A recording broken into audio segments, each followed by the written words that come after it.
Mais uma vez o nosso Café com Guerra, dessa vez com uma pessoa muito especial, né? Ela que é mãe de Luiz Antônio, de Maria Beatriz, e ela é casada com uma pessoa incrível, não sei se você sabe, mas ela é minha esposa, Priscila. Seja bem-vinda, amor. Obrigada.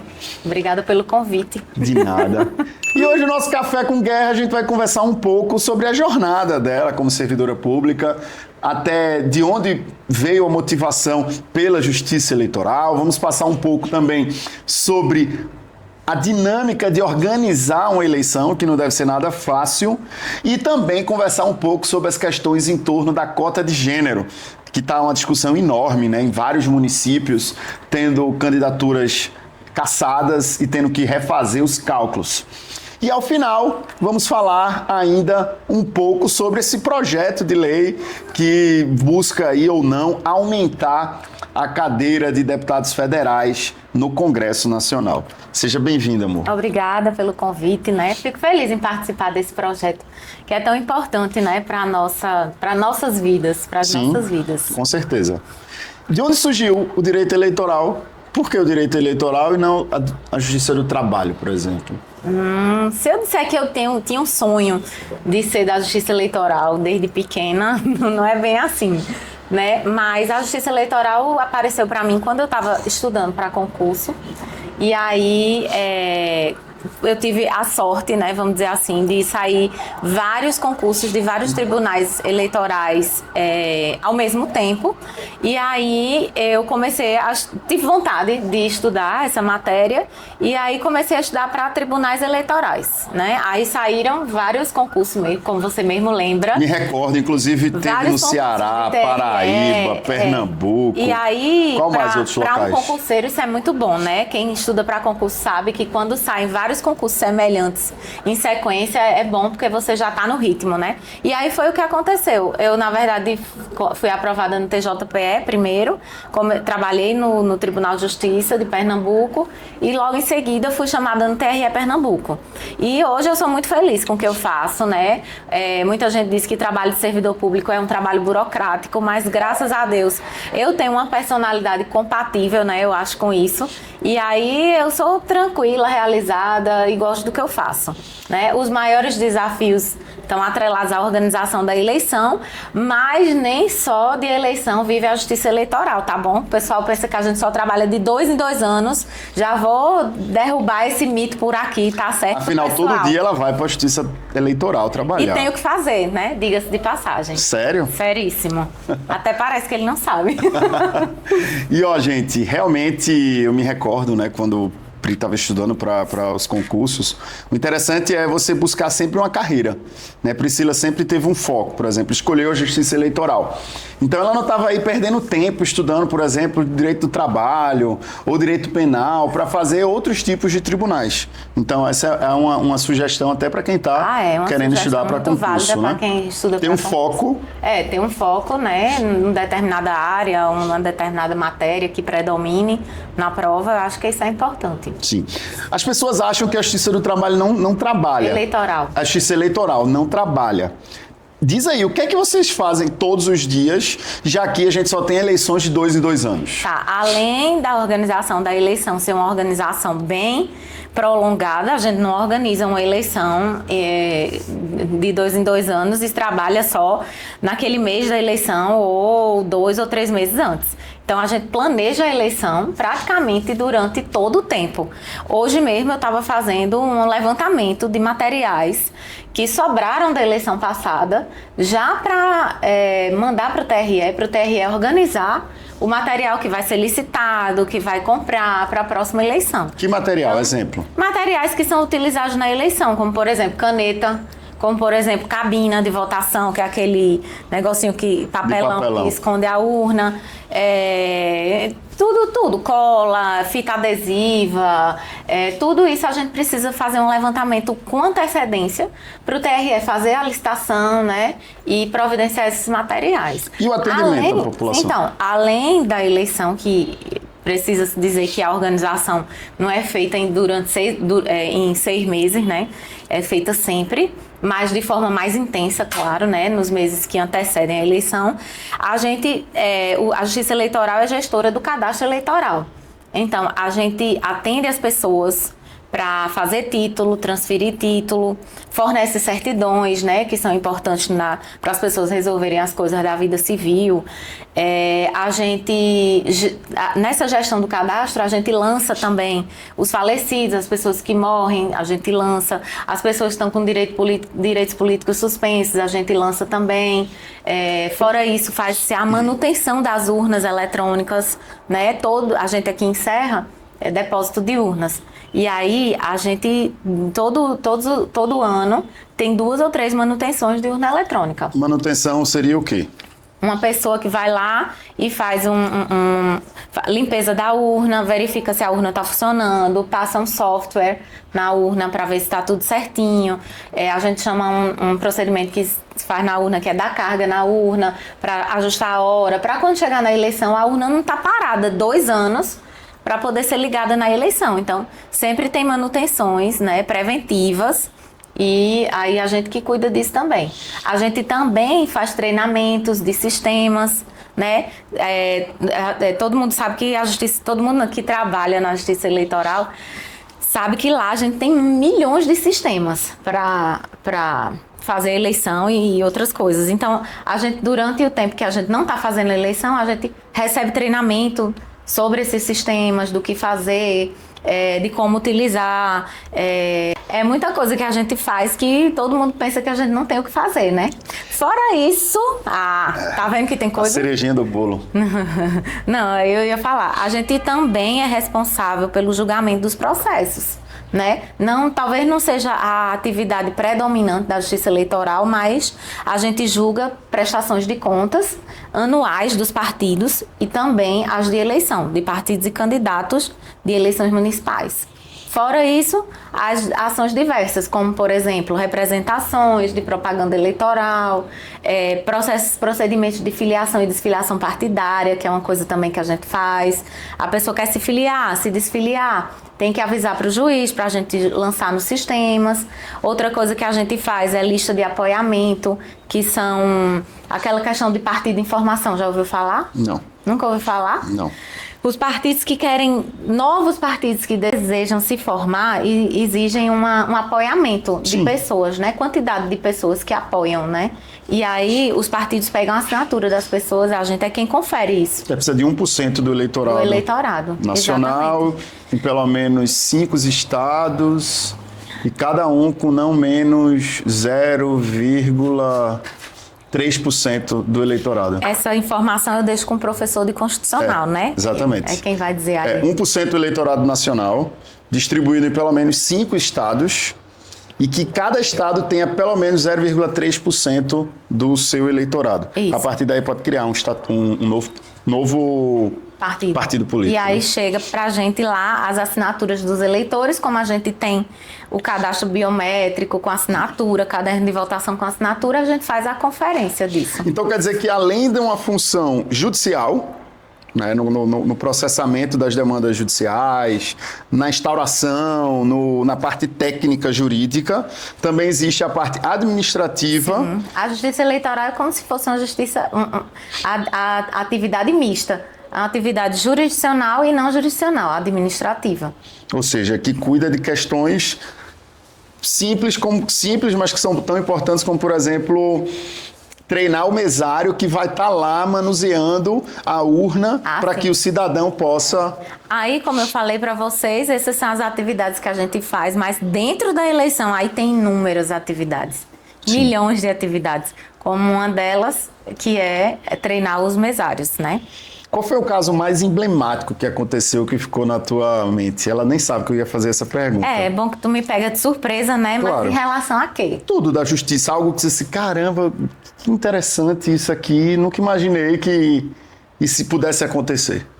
E em relação a mesário, tem a mesário, a eleição, a técnico de urna, a cidadãos, a possíveis candidatos que cheguem lá e conversem alguma coisa ou outra. No dia da eleição, eu costumo dizer que é o dia que você está com a adrenalina a todo vapor, né?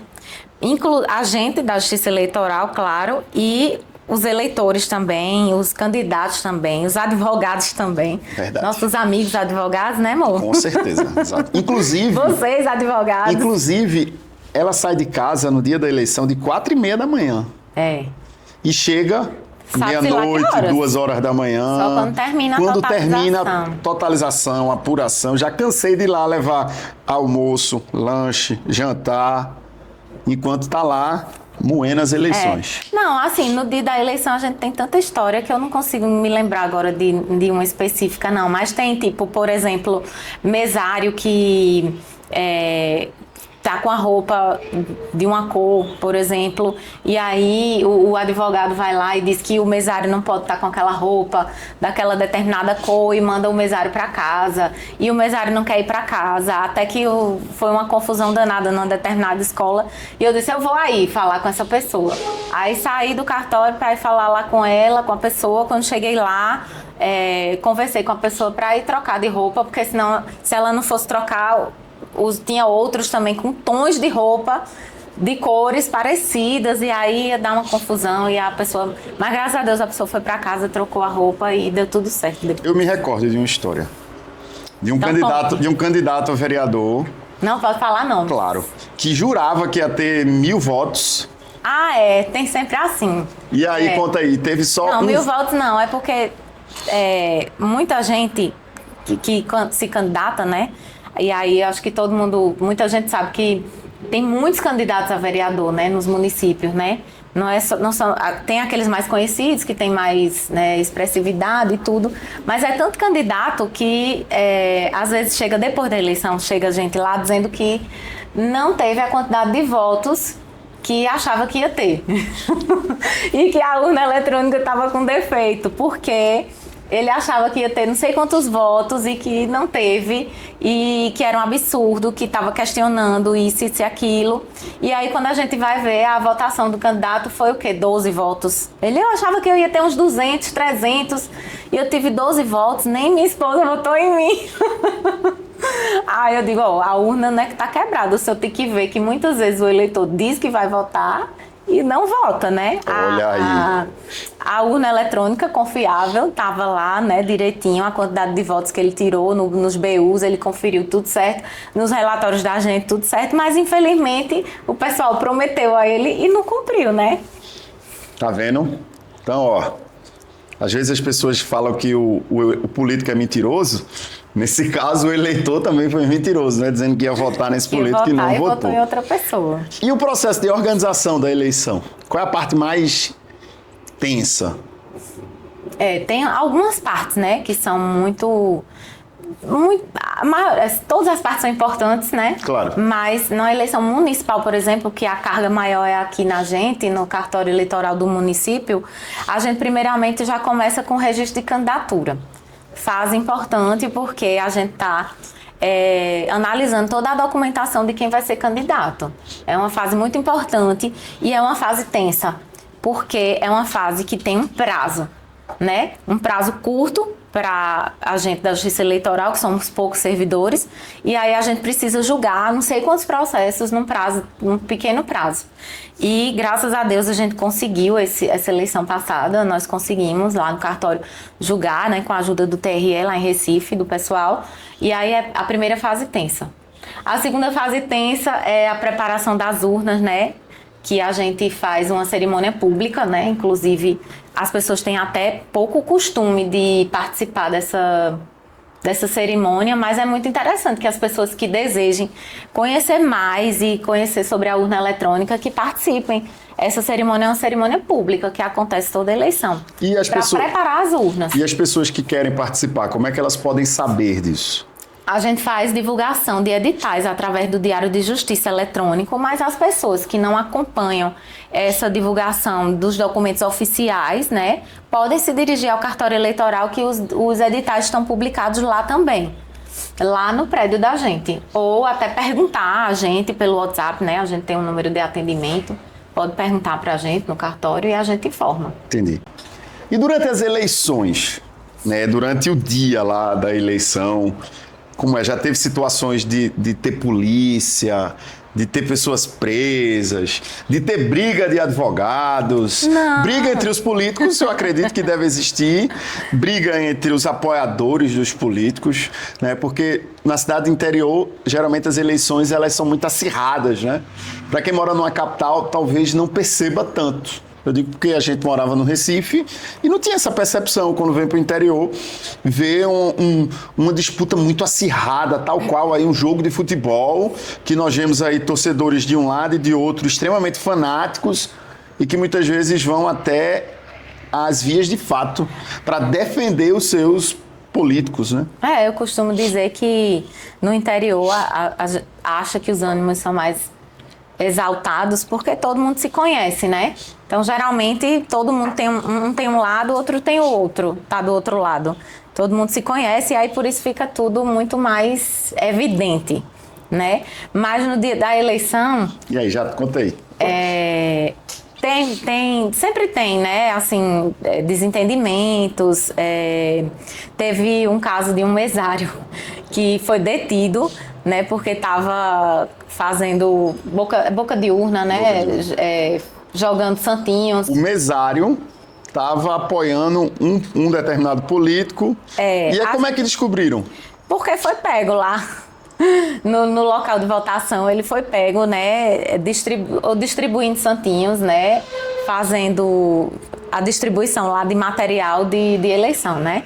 A gente orienta todo mundo, a gente tenta informar para os mesários que não pode e tudo, mas infelizmente aconteceu esse caso. E briga entre advogados, como é? Já teve? Não. Vias de fato, assim, de ir pra tapa. Não, aí eu não... Graças a Deus, durante o tempo que eu tô aqui na Justiça Eleitoral, e já faz um tempinho aqui em Serra, nunca tive esse problema, não. Os advogados geralmente são bem educados, pelo menos comigo, né?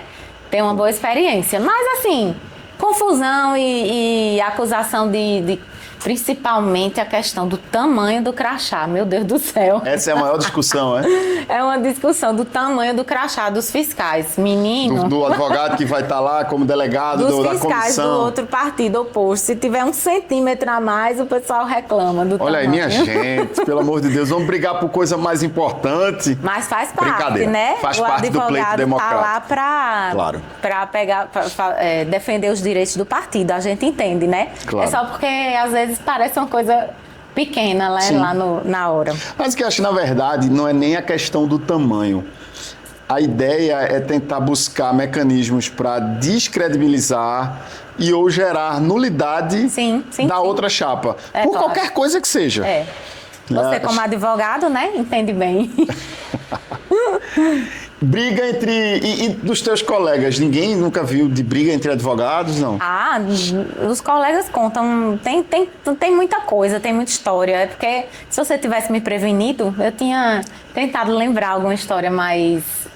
Porque aqui a gente tá indo no cru, viu? Sem roteiro. Sem roteiro. Briga de advogados, briga de político é o que mais deve ter. Caso de polícia também já teve bastante. E a apreensão da população em torno do resultado? Hoje em dia, a gente tem uma apuração muito mais tranquila, uma totalização muito mais tranquila por conta de que tudo é feito de forma online, né? Hoje em dia, o eleitor e o candidato e os advogados, eles acompanham tudo pela internet. Tem um site, né? Tem o Divulga, que é o site do TSE, que eles veem o resultado muito rápido. E aí, antigamente, o pessoal ia todo lá para o cartório, ficava acompanhando, tinha um telão para o pessoal acompanhar a apuração do resultado. Hoje, você não tem mais esse costume, porque todo mundo acompanha pela internet mesmo. E aí, muitas vezes, os candidatos até têm uma força-tarefa no dia da eleição e colocam o pessoal para ir conferir os BUs nas escolas. E aí já vê a quantidade de votos que teve, né, até mesmo antes da gente finalizar os procedimentos de apuração, que, na minha opinião, são muito rápidos, né? Explica aí o que é BU, para quem está assistindo. BU é o boletim de urna, gente. É o relatório que sai da urna com todos os votos que teve na urna, mas não com o nome das pessoas. Muita gente tem essa dúvida de saber se o candidato consegue saber em quem você votou. Não dá para o candidato saber em quem você votou. Ele consegue ver quantos votos ele teve naquela sessão, naquela determinada sessão, através do BU. Mas ele não vê se Antônio Guerra, por exemplo, votou em X ou em Y. E aí a estratégia do político é o quê? Por exemplo, vamos imaginar que ele deve estar imaginando ter 1.000 votos. Né? Desses 1.000 votos vão ser distribuídos em 10 escolas. E aí eles tentam identificar se realmente teve esses 100 votos por cada escola, é isso? Por cada sessão. Uma expectativa, né? Uns cálculos assim de quantos votos eles esperam ter nas sessões. Mas Entendi. saber se determinada pessoa votou não é possível, né? Mas tem políticos que chegam lá para o cidadão e tiram a foto do Isso é título crime, de né? eleitor. Não pode- Claro. do título ou da urna? Do título Sim, de sim. eleitor. Chega lá, o político diz: me dê aqui seu título de eleitor. Pronto, eu estou aqui anotando. Vá lá votar em mim que depois eu vou verificar se você votou mesmo. Isso é golpe, viu, gente? Explica aí. Isso é golpe, não tem como saber se o eleitor votou em um determinado candidato, não. Se o candidato diz que vai verificar depois em quem você votou, não acredite. Porque eu acho que a única opção, a única alternativa de saber se a pessoa votou mesmo ou não é se, por exemplo, lá naquela sessão você for olhar o BU e você não teve nenhum voto. Por exemplo, você vota na sessão 66, que eu acho que é a minha até. Aí se eu falei, Antônio, eu vou votar em você. Você foi lá na 66, não tinha nenhum voto em você, aí tudo bem, você sabe que eu não votei em você. Entendi. Mas só nesse caso, assim. Entendi. E em relação... então quer dizer que existe já a equipe dos políticos que vão lá no final... Pela prática que a gente vê no dia da eleição, existe sim. O pessoal já está lá nas escolas no final, porque no final da eleição, os mesários tiram várias cópias do BU, afixam na porta, fica com o presidente de mesa e pode até tirar foto, e tem o BU também no QR Code, né? Agora tem um QR Code na urna, é tudo muito moderno. E aí você pode ver o BU através do QR Code. Uma pergunta também que eu nem falei para ela que ia fazer, que todo mundo deve estar pensando. A urna eletrônica é confiável? É confiável, meu amigo. Só não posso dizer assim os aspectos técnicos, porque eu não vou me meter a falar uma coisa que eu não entendo, né? Em relação aos hashes, em relação às conferências. Mas o que a gente sabe é que a urna é auditável. Geralmente tem várias auditorias durante o ano eleitoral, né? A gente fica com as urnas aqui, as urnas não são mexidas de forma aleatória, né? A gente que instala os programas que vem lá do TSE, do TRE pra gente.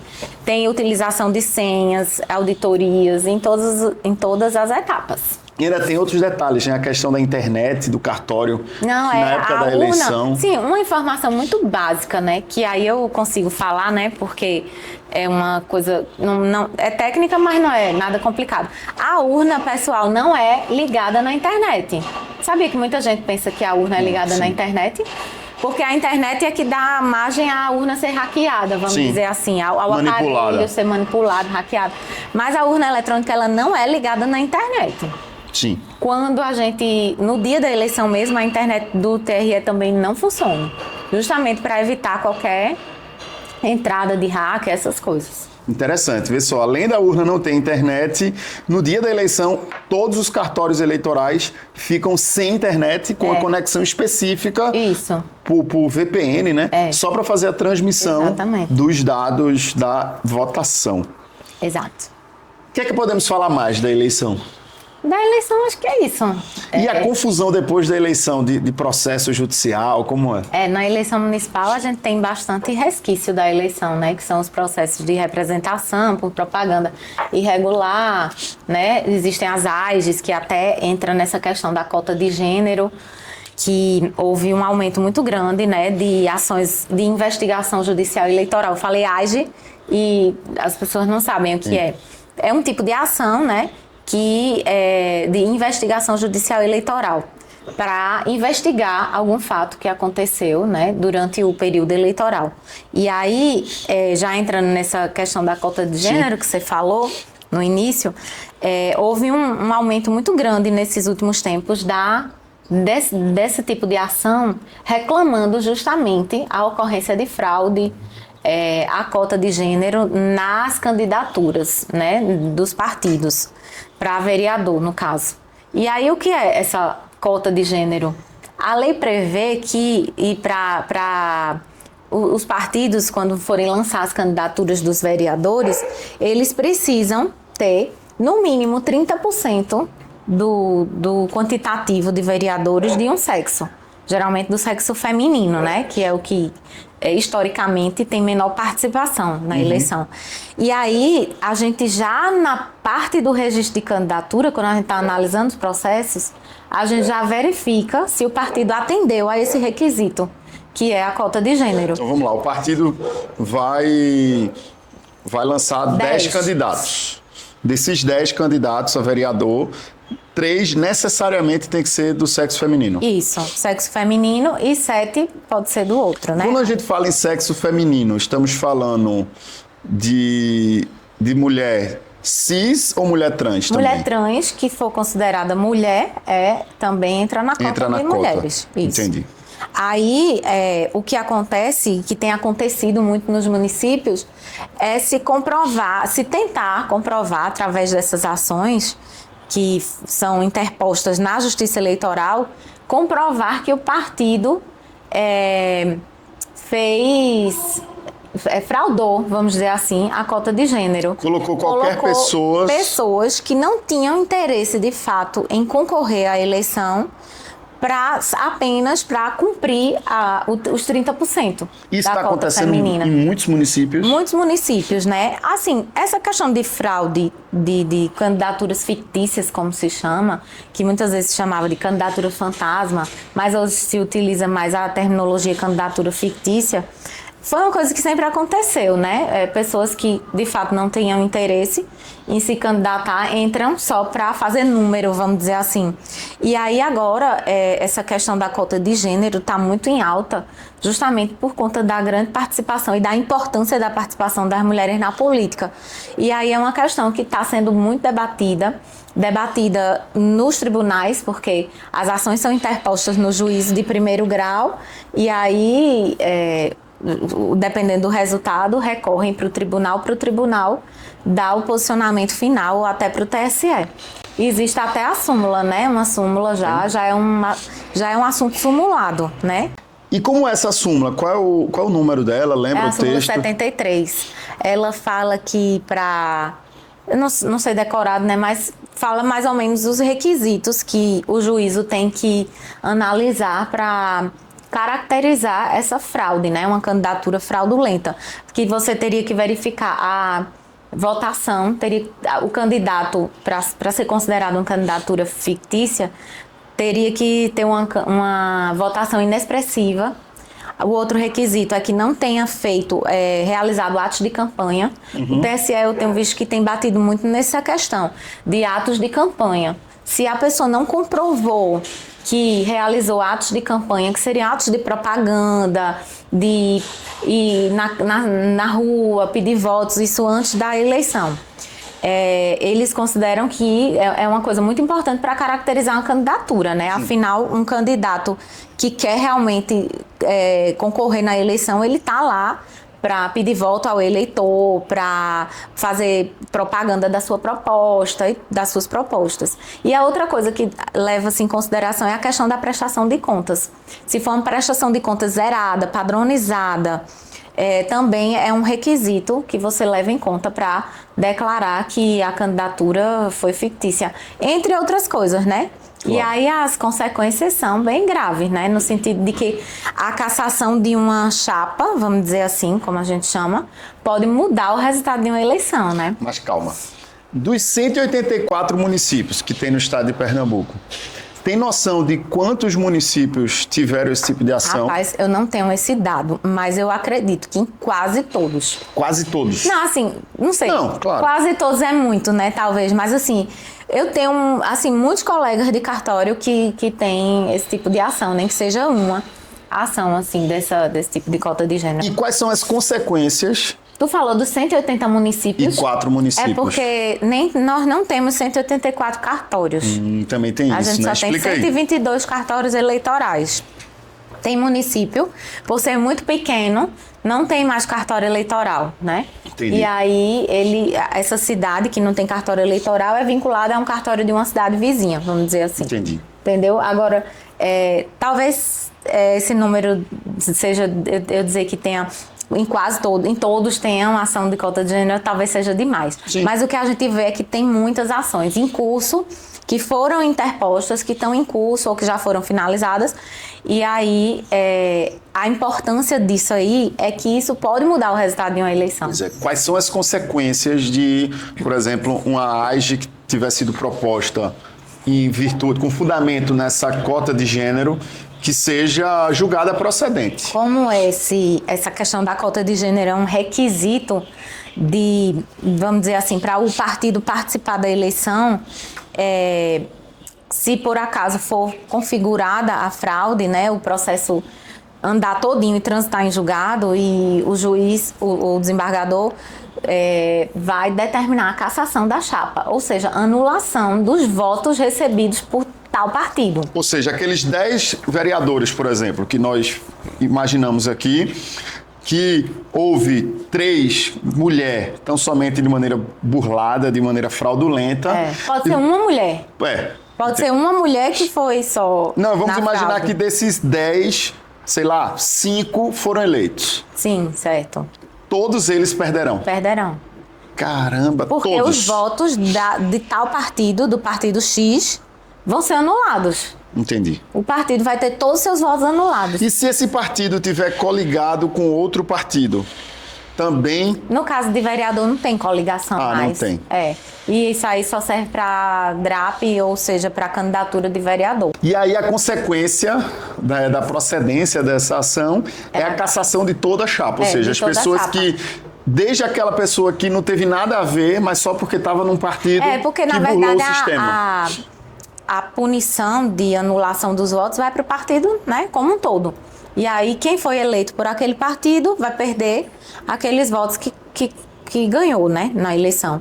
E existe ainda a possibilidade da declaração de inelegibilidade dos envolvidos, como né? é isso? E aí precisa-se comprovar a má-fé das pessoas envolvidas, né?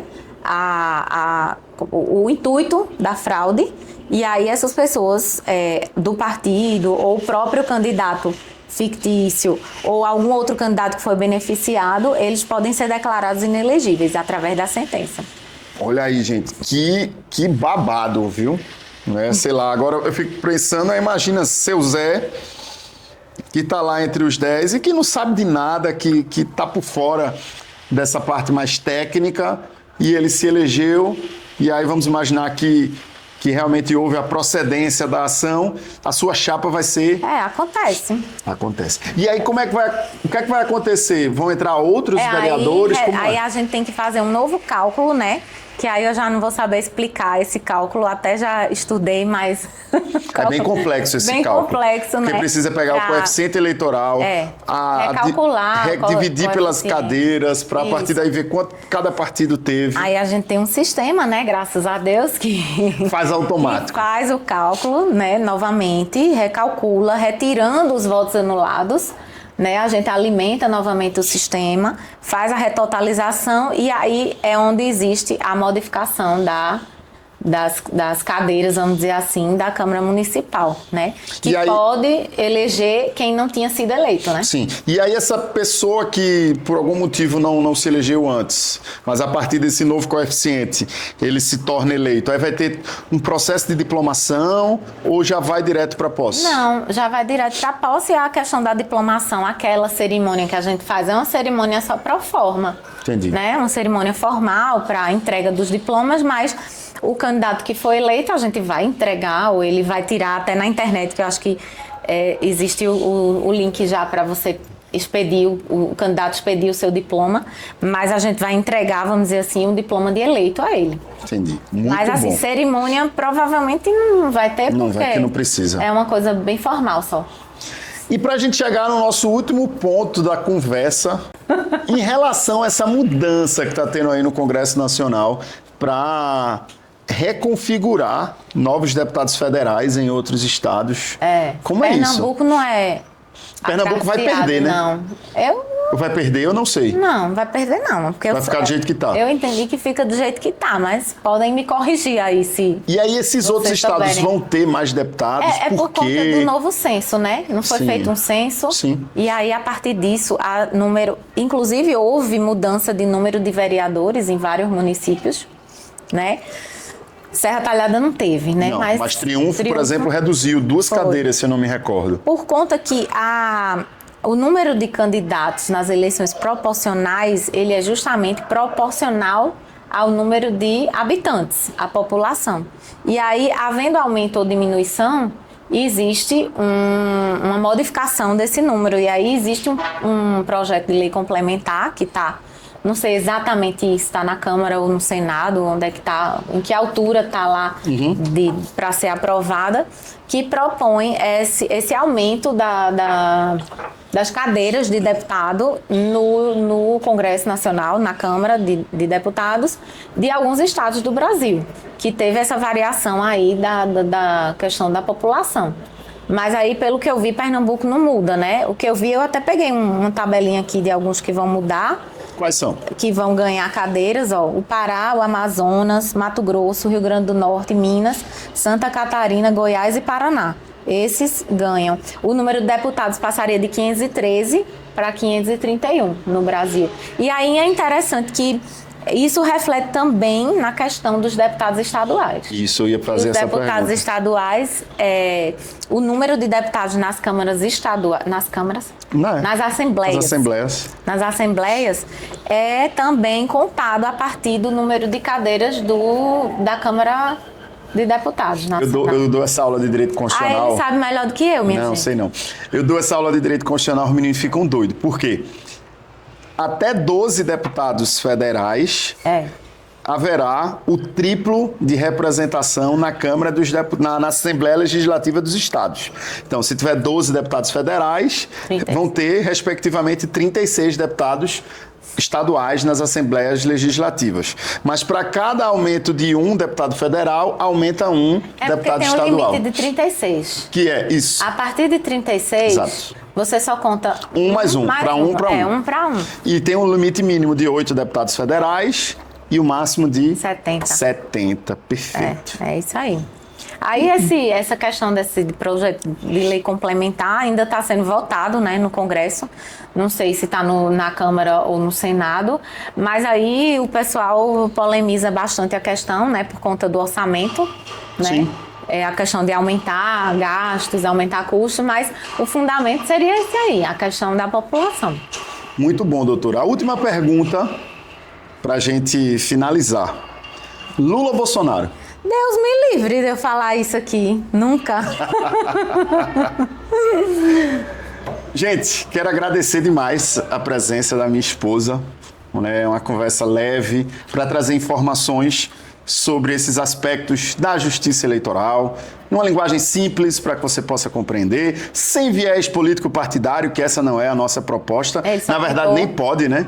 Nem posso. Ele só tentou tirar uma brincadeirinha no final. Né? Exatamente. Mo, obrigado. Nada. Faça suas palavras finais. E quando é que você vem de novo pra gente tomar outro café? Estou sempre por aqui. Só que por trás das câmeras, né? Por trás das câmeras. Não, eu só queria desejar muito boa sorte, né, assim, para nós, né, para você, né, mas claro. Eu me incluo nesse projeto porque nós somos uma família. Somos um só corpo. Uma família, e aí lhe desejar boa sorte ao escritório, aos meninos que fazem parte, a Tainara e João, que fazem parte do escritório, desejar boa sorte, que esse projeto dê sempre muito certo, que vocês consigam levar informação para as pessoas, né, consigam levar informação para os seus clientes, né, e enfim, com isso aí a gente vai melhorando da nossa contribuiçãozinha à sociedade. Já que você não quis falar de Lula ou Bolsonaro, não. E na política municipal, Márcia, Luciano ou Sebastião? Todo mundo, o coração cabe todo mundo. Gente, Café com Guerra, tamo junto e até a próxima.